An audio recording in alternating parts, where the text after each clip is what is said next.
টাঙ্গির মতো রাখবেন। তোমার নাম কি? দেখছেন এখন এই যে চোখ ধরেছে দেখছেন, এই চোখ ধরেছে, চোখের চারিপাশে এই কানের চারিপাশে দেখি হাতের অবস্থা মুক্ত হয়ে বেড়াচ্ছে। কোথায় কোথায় দেখাইছেন? আমি আপনার চেয়ার আউট আসছি না, বলেন। না আমাদের কাছে মানে ওদের দেখাইছি খুলনা স্কিন ডাক্তার MS হামাদুলিতে দেখাইছি, তারপরে আক্তারুজ্জামানকে দেখাইছি, তারপরে এই যে মোল্লাহাটে বাপ্পি ডাক্তার হোমিওপ্যাথি ডাক্তার দেখাইছি 4 জন, ঠিক আছে।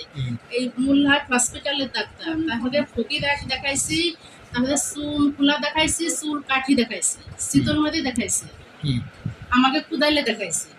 এখন আমি এখনো খালি গোপালগঞ্জটা বাদ আছে, সেই গোপালগঞ্জ রওনা করছি ওই যে পাটিয়ার কাছে নিয়ে যাবো, তারপরে আপনার কথা বলছি আচ্ছা আপনার কাছে তার বলে সাদিছে এখানে দেখাতে বলছে তাই আচ্ছা ঠিক আছে, হাতের অবস্থা এই 1 সপ্তাহ পরে আসলে 1 সপ্তাহ পরে আপডেট জানাবো দেখি ইনশাল্লাহ।